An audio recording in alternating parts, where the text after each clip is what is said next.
todos, meu nome é Ari de Souza Brandão e o presente estudo é intitulado Alterações biomecânicas da coluna cervical em indivíduos com disfunções temporomandibulares, uma revisão integrativa, e foi orientado pelo professor Vitor Guida de Souza Mata. A coluna cervical é composta por 7 vértebras unidas por ligamentos, músculos e elementos que preenchem o espaço entre elas, denominadas discos intervertebrais.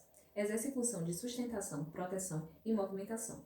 Através dessas estruturas, a coluna cervical relaciona-se com a base do crânio, que por sua vez está ligada à mandíbula através da articulação temporomandibular.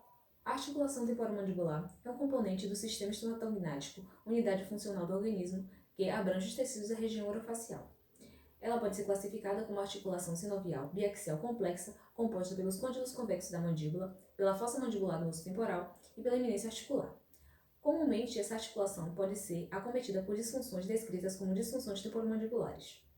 A disfunção temporomandibular reúne um grupo de doenças caracterizadas por sinais e sintomas que acometem o sistema mastigatório e os componentes anatômicos a ele associados. Possui etiologia complexa e multifatorial, abrangendo cerca de 50 a 60% da população mundial, predominantemente no sexo feminino, numa faixa etária de 21 a 40 anos. A relação entre a TM e a coluna cervical pode ser compreendida por meio da influência recíproca entre os músculos mastigatórios e os cervicais. Isso pode ocorrer através da participação dos músculos supra- e infraioideus, tanto na mobilidade da coluna quanto da mandíbula.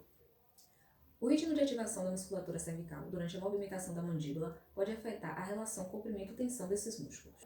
Devido a essa íntima relação e do aumento crescente do número de indivíduos com sinais e sintomas de disfunções temporomandibulares, o estudo do processo de desvantagens biomecânicas dessas estruturas é uma das formas de compreender melhor os mecanismos envolvidos nos fatores predisponentes, desencadeantes e perpetuantes dessas alterações.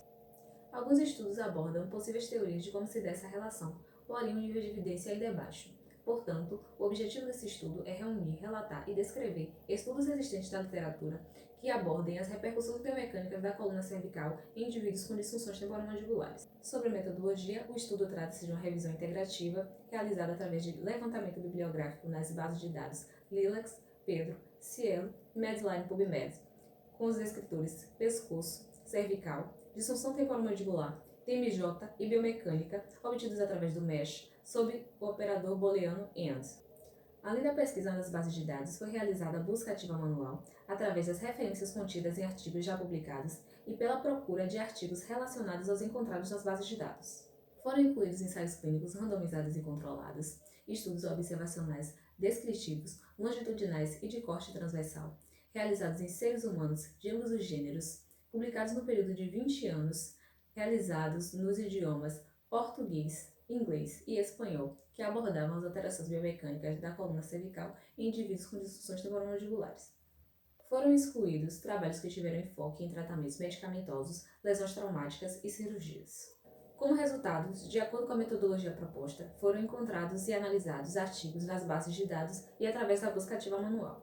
Dos 647 artigos obtidos, 641 estavam contidos nas bases de dados.